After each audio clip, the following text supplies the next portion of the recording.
Most men will never know real power.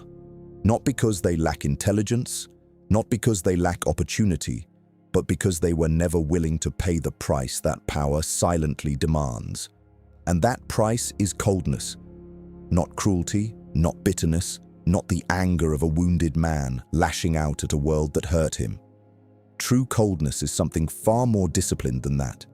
It is the ability to look at a person, a situation, a comfort zone you have quietly outgrown, and walk away from it without flinching, without explaining yourself, without waiting for anyone's approval or understanding.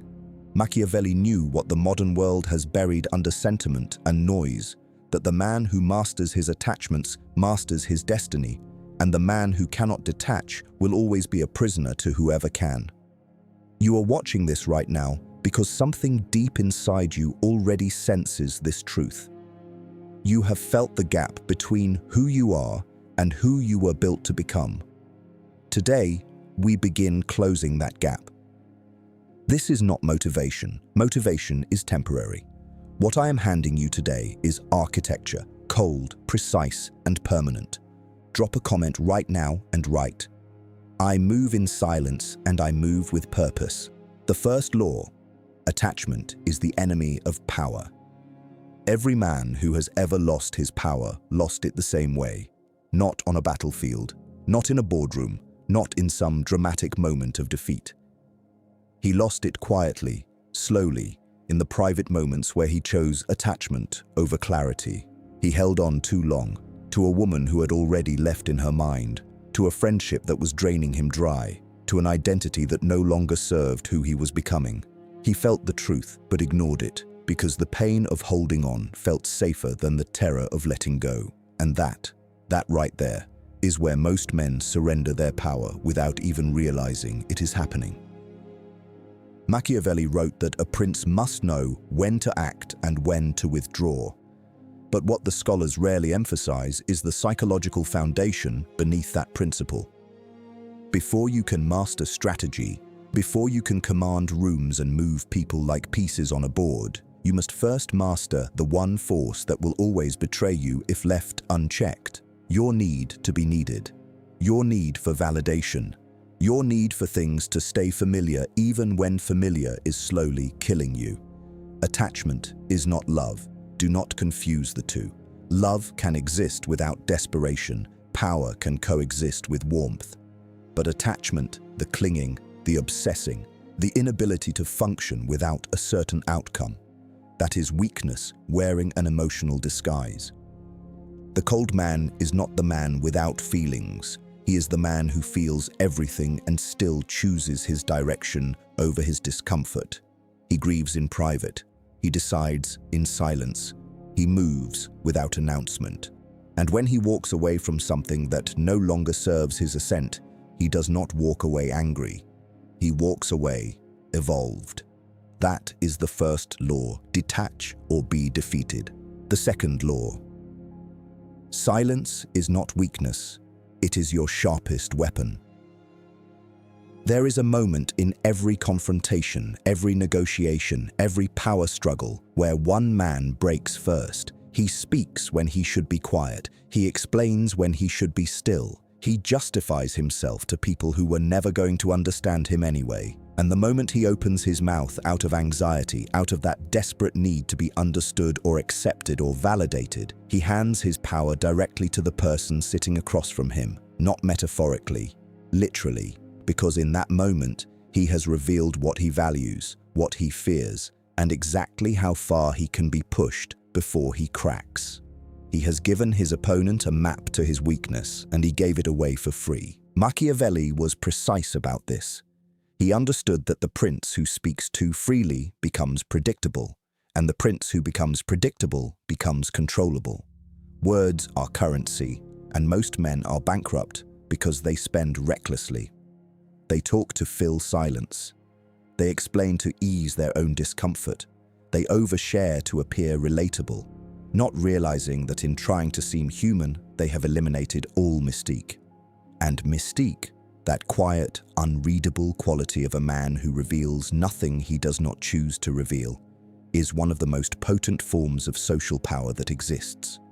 Silence does something that words never can.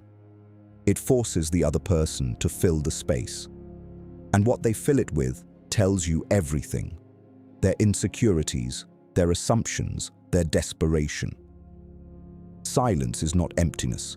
Silence is a mirror, and most people cannot stand looking into it. The man who is comfortable with silence has already won half the battle before a single move is made.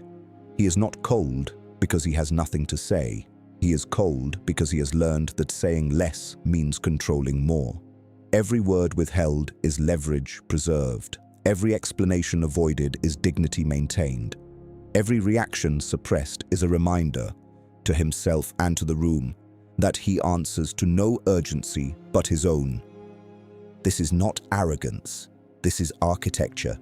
Drop a comment right now and write, "My silence is my power, and my patience is my weapon." The third law, never bleed in public, suffer in silence, rise in private. The world does not reward pain. Understand that clearly, right now, before you take another step forward. The world does not gather around the wounded man and lift him up out of compassion. It does not slow down because you are struggling. It does not lower its standards because your life became difficult. The world, people, systems, competitors, even those who claim to love you, will use your visible pain as information. They will file it away. They will reference it later. They will know from the moment you bled in public exactly where to press to make you bleed again. This is not cynicism. This is the oldest truth in the architecture of power, and every man who has ever been betrayed by someone he trusted with his vulnerability already knows it in his bones. Machiavelli understood that perception is reality in the arena of power. It does not matter what you are enduring internally. What matters is what the world believes you are capable of. The prince who shows fear invites attack. The man who broadcasts his wounds invites exploitation. This does not mean you do not feel. It does not mean you bury your pain until it destroys you from the inside. It means you become disciplined about the audience you allow into your suffering. Grief is real. Loss is real. Exhaustion is real. But there is a sacred boundary between processing pain privately and performing it publicly, and the powerful man guards that boundary with everything he has. He cries when no one can see. He breaks when no one can measure. And then he reassembles himself in silence. And when he walks back into the world, he walks back in whole. There is something deeply Machiavellian about this discipline, not because it is dishonest, but because it is strategic. You are not hiding weakness. You are refusing to give others the tools to use it against you. You are protecting your image not out of vanity, but out of intelligence. Because your image is your armor, and a man who strips his armor off in front of his enemies deserves every wound he receives. The Stoics called this the art of the inner citadel, that fortress inside you that no external force can breach unless you open the gates yourself. And most men open the gates themselves, through complaints, through oversharing, through seeking sympathy from people who are quietly measuring their superiority against your struggle.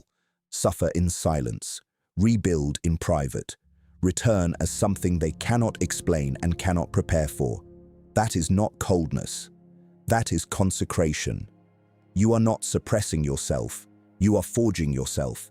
Every piece of pain you process alone, every sleepless night you survive without broadcasting, every moment you choose dignity over drama, it accumulates, it compounds, and one day, the man who stands on the other side of all that private suffering is so far beyond what broke him that the people who watched him fall will not even recognize what rose. The fourth law. Walking away is not losing. It is the ultimate power move. Let me tell you something that the weak will never understand and the powerful will never forget. Walking away is not defeat. Walking away is not the not giving up. Walking away is not the move of a man who has run out of options. It is the move of a man who has run out of patience for things that are beneath his standard. There is an enormous difference between those two realities, and the man who cannot feel that difference will spend his entire life confusing surrender with strategy, confusing boundaries with bitterness, confusing self-respect with arrogance.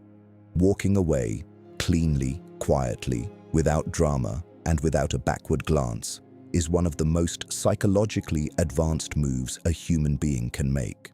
And most people will never master it because it requires something that comfort and approval-seeking directly destroy. It requires the absolute, unshakable belief that you are enough without whatever you are leaving behind. Machiavelli was ruthless about this principle, not in the theatrical way people imagine when they hear his name, but in the precise, surgical way of a man who understood that every resource is finite, including time, energy, and attention.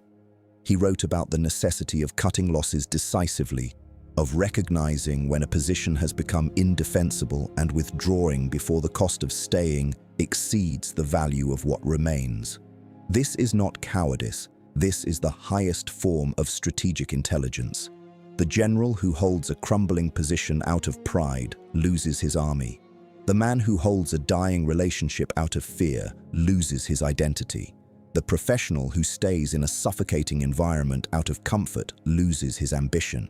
In every case, what destroys them is not the external circumstance. It is the internal inability to release what no longer serves the mission. And here is the dark psychology beneath this principle that most people refuse to examine honestly. The reason men do not walk away when they should is never really about the thing they are holding on to. It is about what walking away forces them to confront about themselves. If you leave, you have to face the silence. You have to sit with the uncertainty of what comes next. You have to look at yourself without the distraction of the drama you were using to feel alive. Walking away strips everything back to the raw question: who are you when there is nothing to react to, nothing to fight for, nothing to define you except your own values and your own direction? That question terrifies most men, so they stay. They manufacture reasons to stay. They reframe the cage as a choice and call it loyalty, call it love, call it commitment, when really it is just fear wearing a noble disguise. The cold man sees through the disguise. He names the fear for what it is, looks it directly in the eye, and walks anyway. No half exits, no leaving while looking, no half exits, no leaving while looking over your shoulder, no walking out the door while keeping one foot inside hoping someone will ask you to stay. That is not power, that is performance. Real power is the full exit, the clean cut, the decision made so completely in your own mind that the door closing behind you sounds like liberation, not loss. It sounds like the first breath of a man who has finally chosen himself without apology. The man who walks away fully, who closes the chapter without leaving bookmarks, who refuses to return to what diminished him even when loneliness makes it tempting. That man becomes something rare. He becomes a man whose presence is a privilege, not a given. And people feel that. They feel the weight of a man who will not be held hostage by sentiment, and they either rise to meet his standard or they step aside. Both outcomes serve him. Drop a comment right now and write: I don't chase, I don't beg, I don't return, I evolve and I ascend. That is your identity now. Read it again. Mean it. The fifth law. The man who needs nothing controls everything. There is a particular kind of man that the world cannot figure out, cannot manipulate, cannot destabilize, cannot seduce with flattery or break with criticism. He sits in a room and something about him is fundamentally different from everyone else present, and people feel it before they can name it. They are drawn to him and unsettled by him simultaneously. They want his approval, but sense that seeking it will not work. They want to provoke a reaction from him, but find that he does not perform on command. They try to read him and find that he has no readable desperation, no visible hunger, no obvious weakness to pull on. And what they are sensing, what creates that magnetic, almost intimidating quality in a man, is needlessness, not indifference, not arrogance, not the cold performance of a man pretending he does not care while privately dying for validation. genuine, cultivated, hard-earned needlessness. The state of a man who has done the internal work so thoroughly that he is no longer dependent on external outcomes to feel complete. Machiavelli understood power as a game of leverage, and leverage is always built on need. The man who needs your approval gives you power over him. The man who needs the deal to close gives the other side power over him. The man who needs the relationship to survive gives the other person power over him.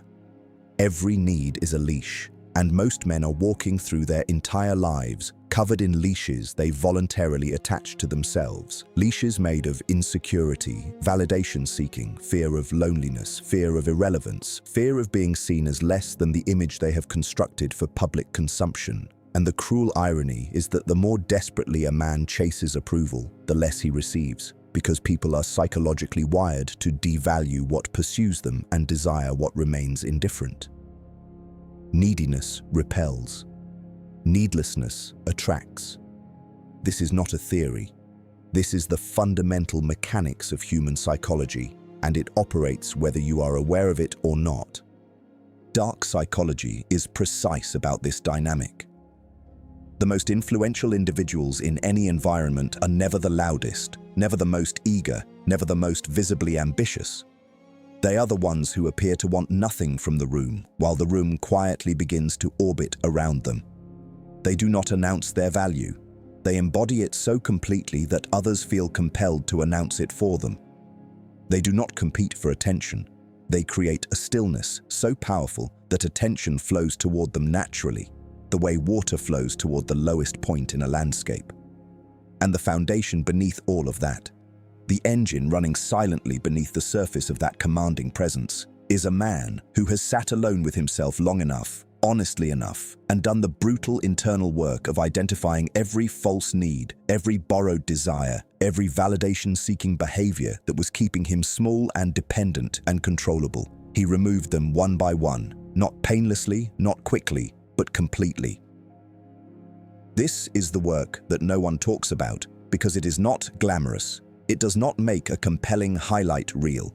It happens at 2 in the morning when you are sitting alone and the silence forces you to ask the questions you have been avoiding. It happens in the deliberate decision to stop texting first, to stop explaining yourself to people who were never listening, to stop shrinking your presence to make uncomfortable people comfortable around you. It happens every time you choose your own standard over the crowd's acceptance, every time you let a relationship die rather than compromise your direction to preserve it, every time you sit with discomfort instead of reaching for the nearest distraction. That accumulation of private disciplines, that is where needlessness is built. That is where real power is forged, not in the dramatic moments, but in the invisible ones. And once you reach that state, even partially, even imperfectly, everything changes. Negotiations shift in your favor because the other side senses you will walk away without grief. Relationships recalibrate because people feel they must bring genuine value to access your time and energy. Opportunities begin arriving in the direction you are already walking rather than in the direction you are desperately running toward. Because the universe, and more practically, the people in it, respond to the energy of a man who is already whole. They do not give power to the man begging for it. They give power to the man who seems not to need it, because that man alone can be trusted to carry it without being corrupted by the receiving of it. Needlessness is not emptiness. It is fullness so complete that nothing external can add to it or subtract from it. That is the 5th law. Master your needs, or your needs will master you. And through your needs, everyone around you will master you too. The 6th law. Burn the old version of yourself. Transformation is an act of war. There is a version of you that people are comfortable with. A version they have categorized, labeled, and filed away in their understanding of who you are and what you are capable of. They have built expectations around that version. They have built their own behavior toward you around that version. Some of them have built their own sense of superiority around that version, because the version of you they knew was limited enough, predictable enough, small enough, that it made them feel secure in their position relative to yours. And here is the truth that will make you uncomfortable before it makes you powerful. Most of the people in your life, not all, but most, have a subtle, unconscious investment in you staying exactly as you are. Not because they are malicious, not because they hate you, but because your transformation threatens the map they have drawn of the world. And people will defend their maps with surprising ferocity when reality begins to contradict them. Machiavelli wrote that the reformer makes enemies of all those who prospered under the old order, while gaining only lukewarm allies in those who might prosper under the new one. Read that again slowly. Because what he is describing is not just political reality, it is personal reality. Every time you decide to become a harder, sharper, more disciplined, more powerful version of yourself, you are initiating a reformation. And that reformation will cost you. It will cost you relationships that were built on the old you. It will cost you social circles that depended on your limitations to function.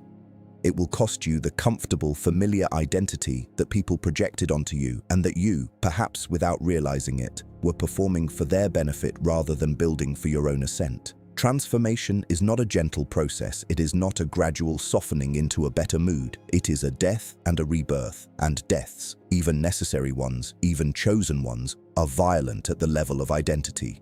Dark psychology teaches us something critical about this process that the self-help industry will never tell you because it does not sell well. When you begin to change at a fundamental level, the people around you will not celebrate it. They will resist it. They will question it. They will reframe your growth as arrogance, your boundaries as coldness, your silence as distance, your discipline as obsession.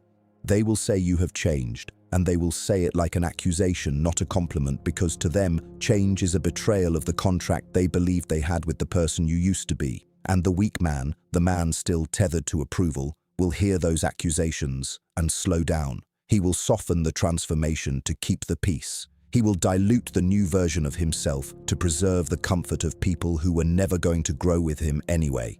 And in doing so, he will sentence himself to a life lived at the ceiling of other people's comfort rather than the horizon of his own potential. The powerful man does the opposite. He understands that the discomfort his transformation creates in others is not a sign that something is wrong. It is a sign that something is working.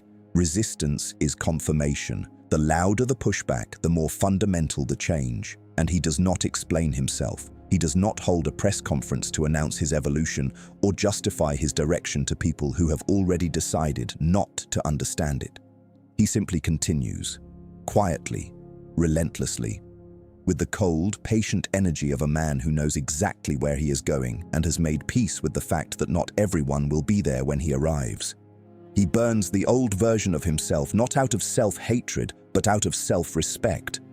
Because to cling to a version of yourself that you have already outgrown is one of the most profound forms of self-betrayal a man can commit. And the burning is literal in the psychological sense. You must actively dismantle the habits, the thought patterns, the social behaviors, the emotional responses that belong to the old version. You cannot simply decide to be different and then continue living identically. Transformation without behavioral change is just fantasy dressed up as intention. The new man requires new disciplines, new boundaries, new standards for what he tolerates in his environment, in his relationships, in the quality of thinking he allows to occupy his mind. He reads differently, he speaks differently, he spends his time differently, he evaluates opportunities differently, not through the lens of what the old version of him needed for validation, but through the lens of what the new version of him requires for continued ascent. Every choice is a vote for the man he is becoming or a relapse into the man he is leaving behind. There is no neutral ground. Every day you are either building the new architecture or reinforcing the old prison, and the bricks look identical from the outside. Only the man laying them knows which structure he is constructing. This is why transformation is an act of war. Not war against others. War against comfort. War against familiarity. War against the part of you that whispers that you are already enough, that you have already changed enough, that you deserve a rest from the relentless pressure of becoming. That voice is not your friend. That voice is the guardian of your limitations, and it speaks in the language of self-compassion while doing the work of self-sabotage. The powerful man hears that voice and moves anyway. He is not cruel to himself. Cruelty is not the same as discipline, but he is merciless about forward motion.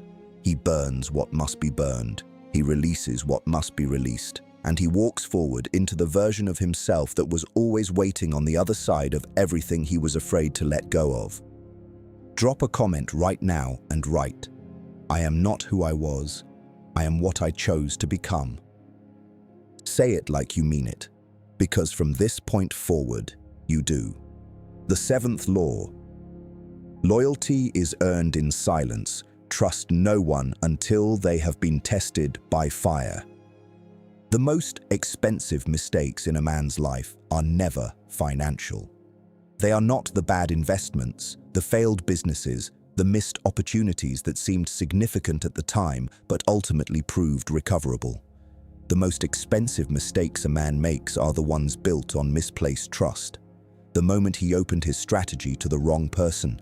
The moment he revealed his vulnerability to someone who filed it away as ammunition. The moment he confused proximity with loyalty, confused familiarity with alignment, confused someone's pleasant behavior during easy times with their actual character during difficult ones. Those mistakes do not just cost money. They cost momentum. They cost years.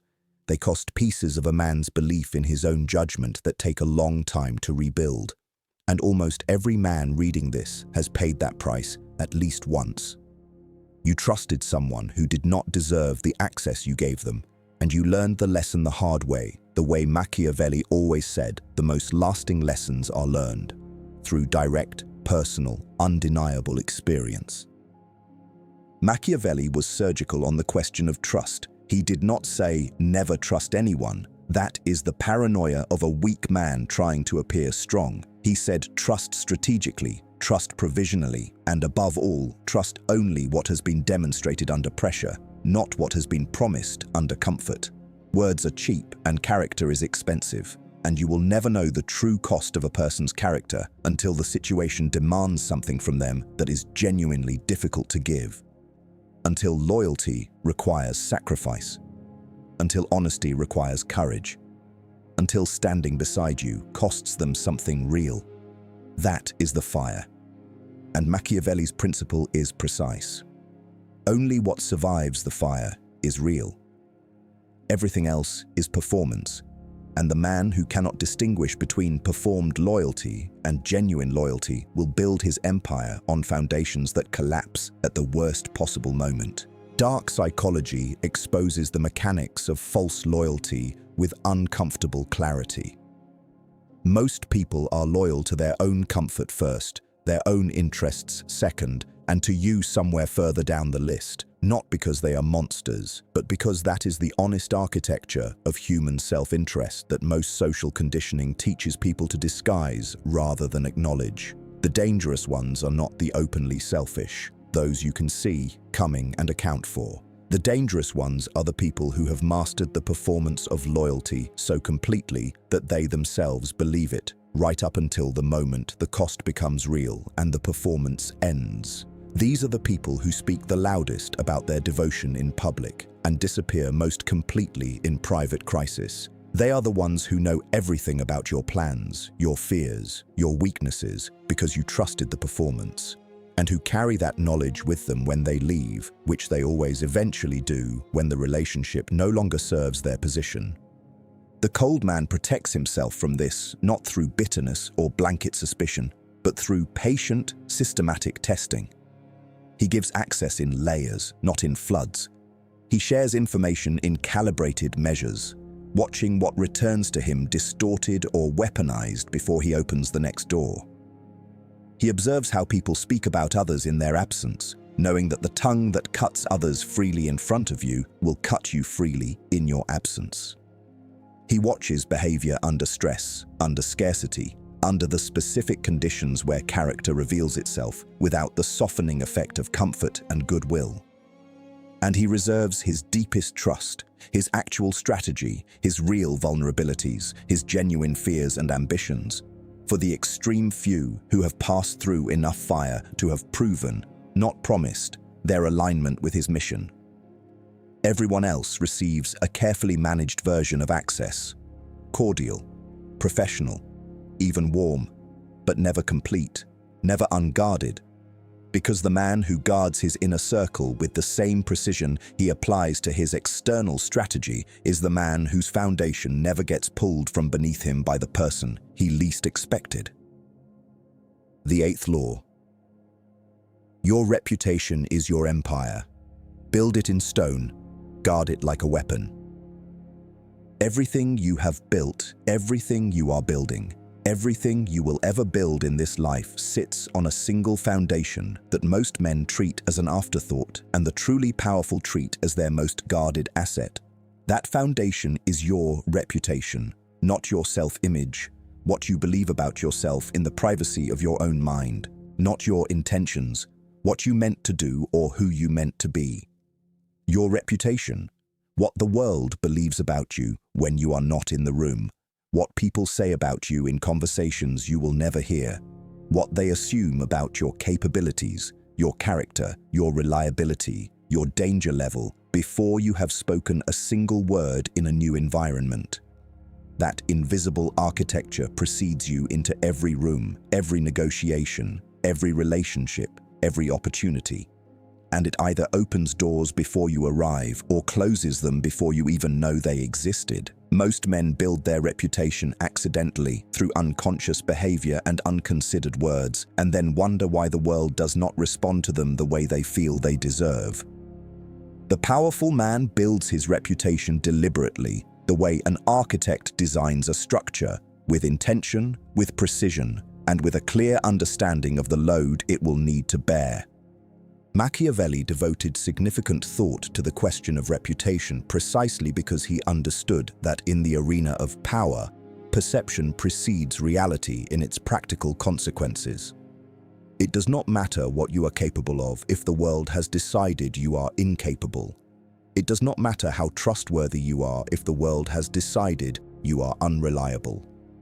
And most critically, it does not matter how dangerous you are if the world has decided you are safe to disrespect. Reputation is the multiplier on every action you take. A man with a powerful reputation achieves in one move what a man with a weak reputation cannot achieve in 10, because the world extends credit, deference, and opportunity to those it has already decided are worth those things, and it withholds them quietly and consistently from those it has categorized as ordinary, predictable, or easily dismissed. This is not fair. It was never designed to be fair. It is simply the architecture of human social reality, and the intelligent man does not complain about architecture. He learns to build within it and eventually learns to shape it. The dark psychology of reputation management operates on a principle that most people find uncomfortable because it requires acknowledging something about human perception that contradicts the idealistic narrative we are taught. People do not evaluate you objectively. They evaluate you through the lens of the story they have already been told about you. And once that story is established in their minds, contradicting evidence is filtered, minimized, and reinterpreted to fit the existing narrative rather than replace it. This means that reputation, once set, positively or negatively, has enormous inertia. A powerful reputation protects you from mistakes that would destroy a man without one. A weak reputation amplifies mistakes that a powerful man would survive without consequence. The world is not reading your actions in isolation. It is reading your actions through the filter of who it has already decided you are, which means the most leveraged investment a man can make is not in his skills, not in his network, not even in his finances. It is in the deliberate, consistent, long-term construction of a reputation so solid, so precisely crafted, so consistently reinforced by his behavior that it becomes a self-fulfilling prophecy. The world treats him as powerful. He operates from that position of perceived power, and that operation produces results that confirm the reputation further. Stone by stone, the empire is built. Guard it accordingly. Drop a comment right now and write, My name is my legacy, and my actions are my signature. Number 10. The closing strike. This is where you become untouchable. You have heard the laws, now you must live them, not occasionally, not when it is convenient. Every single day, in every single decision, in every moment where comfort pulls you backward and power calls you forward. Walk away from what diminishes you.